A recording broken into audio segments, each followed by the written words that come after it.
నమస్తే, welcome to prime 9 special interview. Special interview అని ఎందుకుంటున్నాను అంటే ఈరోజు మనతో పాటు ఒక స్పెషల్ గెస్ట్ ఉన్నారు.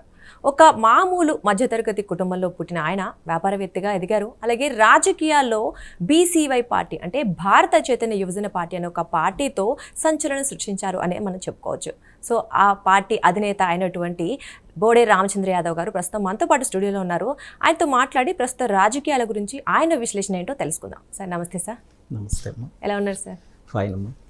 సో ఓకే, బీసీవై పార్టీ అన్నీ మనం రాజకీయాల గురించి అన్నిటి గురించి మాట్లాడుతున్నాం. ముందు అసలు బోడే రామచంద్ర యాదవ్ గారు అంటే ఎవరు, మీరేం చెప్తారు? నా గురించి ఇంట్రడక్షన్ ఇచ్చే సందర్భం కానీ అవసరం కానీ లేదని అనుకుంటాను. ఎందుకంటే నేను ప్రజా జీవితంలోకి వచ్చిన తర్వాత, రాజకీయంగా అడుగులు ముందుకు వేసిన తర్వాత నా గురించి నా బాల్యం నుండి నా ప్రస్తావన అంతా కూడా రాష్ట్ర ప్రజలకు అవగాహన ఉంది. సో ప్రత్యేకంగా ఇప్పుడు మాట్లాడుకోవాల్సిన అవసరం లేదు. సో ఆల్రెడీ తెలిసిన ఓపెన్ పుస్తకం కాబట్టి చెప్పాల్సిన అవసరం లేదు. ఓకే సార్, అంటే అసలు రాజకీయాల్లోకి మీరు రావాలని కానీ లేదా మీకు స్ఫూర్తినిచ్చింది ఎవరండి అంటే రాజకీయాల్లోకి రావడానికి? డెఫినెట్గా రాష్ట్రంలో ఉన్న పరిస్థితులు, రాష్ట్రంలో ప్రస్తుతం ఉన్న రాజకీయ పార్టీలు అవలంబిస్తున్న విధానాలు, రాష్ట్రంలో ప్రస్తుతం నడుస్తున్న దోపిడీ విధానం, పార్టీ ఏదైనా, ప్రభుత్వం ఏదైనా, నాయకుడు ఎవరైనా అధికారంలోకి వచ్చిన తర్వాత రాష్ట్రాన్ని, రాష్ట్ర సంపదని దోపిడీ చేస్తున్న విధానంలో విసుగు చెంది అణగారిన వర్గాల కోసము, అణచివేతకు గురవుతున్న వర్గాల కోసము ఎక్కడో ఒక చోట రాజకీయ మార్పు రావాలి. ప్రస్తుతం ఉన్న రాజకీయ పార్టీలు, రాజకీయ వ్యవస్థలు, నాయకులు గత దశాబ్దాల కాలం నుండి పూర్తిగా అధికారాన్ని అడ్డం పెట్టుకొని, ప్రభుత్వాన్ని అడ్డం పెట్టుకొని రాష్ట్రాన్ని, రాష్ట్ర వనరులను, రాష్ట్ర సంపదను దోపిడీ చేస్తున్నారు. ఎవరైతే బీసీ వర్గాలు కావచ్చు, దళితులు కావచ్చు, మైనారిటీలు కావచ్చు, వీళ్ళందరినీ కూడా కేవలం ఓటు బ్యాంక్ రాజకీయాల కోసం ఉపయోగించుకుంటున్నారు తప్ప పూర్తిగా వీళ్ళు, వీళ్ళ వర్గాలు, వీళ్ళ కుటుంబాలు రాష్ట్రాన్ని దోపిడీ చేసే కార్యక్రమం చేస్తున్నారనే ఆలోచనతోటి రాష్ట్రంలో ఉన్న దోపిడీ రాజకీయాల వైపు నుండి ప్రజా రాజకీయం దిశగా వెళ్ళాలంటే ఖచ్చితంగా ప్రత్యామ్నాయ రాజకీయం కావాలి, ప్రత్యామ్నాయ రాజకీయ పార్టీ కావాలి అనే ఆలోచనతో, ఒక ఆశయంతో భారత చైతన్య యువజన పార్టీని ఆవిర్భావం చేయడం జరిగింది. రాష్ట్రంలో బీసీవై పార్టీ ప్రస్తావన కొనసాగుతోంది. ఓకే, అంటే ఇంతకుముందు ఇదేమి మీరు అన్నట్లు ఇప్పుడు దోపిడీ అనేది కావచ్చు, అధికార దుర్వినియోగం కావచ్చు, ఈ రోజు మొదలైంది కాదు, తరతరాల నుంచి చూస్తూనే ఉన్నాం. మీలాగే అంటే ఎంతో మంది పార్టీలు పెట్టారు, వాళ్ళు కూడా సేమ్ ఇలాగే చెప్పారు. అంటే మార్పు తీసుకురావాలి, మేము రాజకీయాల్లో దోపిడీ వదిలేసి ప్రజాస్వామ్యంకి సంబంధించి ప్రజలకి చైతన్యం కలిగేలా మేము బిహేవ్ చేయాలనే ఒక కాన్సెప్ట్తో వచ్చిన పార్టీలు చాలా ఉన్నాయి.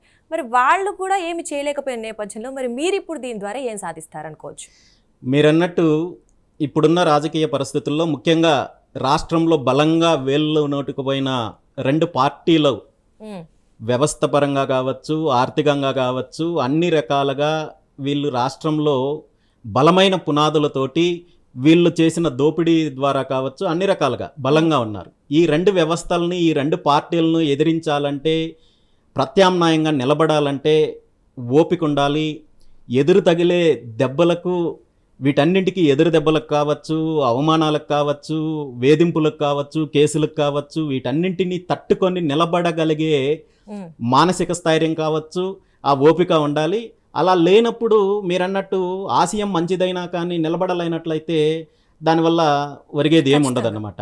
మీరన్నట్టు గతంలో చాలామంది పార్టీల ద్వారా కావచ్చు, ఉద్యమాల ద్వారా కావచ్చు ఆ ప్రయత్నాలు జరిగినప్పటికీ కూడా ఫలితం రాకపోవడానికి కారణం ఏంటంటే, ఒకటి వీళ్ళు వ్యవస్థల్లో ఉన్న వీళ్ళకున్న బలము, ఈ దోపిడీ పార్టీలకున్న బలము, రెండు ఓపికతో నిలబడలేకపోవడం.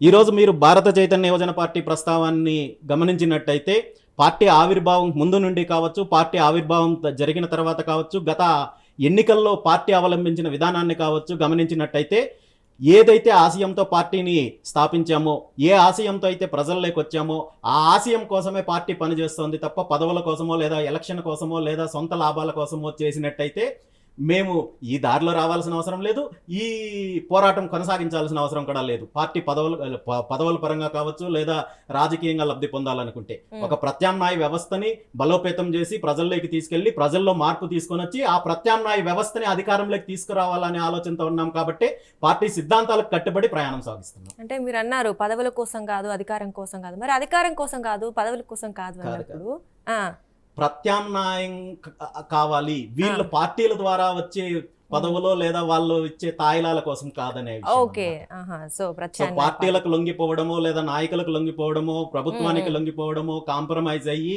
భారత చైతన్య యువజన పార్టీ ఎప్పుడూ ముందుకెళ్ళదు. భారత చైతన్య యువజన పార్టీకి ఒక లక్ష్యం ఉంది, ఒక ఆశయం ఉంది. రెండు తెలుగు రాష్ట్రాల్లో కూడా ఇప్పుడున్న దోపిడీ పార్టీలకు ప్రత్యామ్నాయంగా రాజకీయ వ్యవస్థను ఏర్పాటు చేయాలి. దాని ద్వారా అధికారంలోకి రావాలి. దాని ద్వారా ఏదైతే అణగారిన వర్గాలు ఉన్నాయో, ఏదైతే వెనకబడిన వర్గాలు ఉన్నాయో, ఏ వర్గాలు అయితే అన్యాయానికి గురవుతున్నాయో, ఈ వర్గాలను అన్ని రకాలుగా సామాజికంగా, ఆర్థికంగా, రాజకీయంగా, విద్యాపరంగా కావచ్చు, వ్యవస్థల పరంగా కావచ్చు, అన్ని రకాలుగా ప్రోత్సాహాన్ని అందిస్తూనే ఈ దోపిడీ వ్యవస్థను అరికట్టే దిశగానే బీసీవై పార్టీ ప్రయాణం కొనసాగుతుంది. ఓకే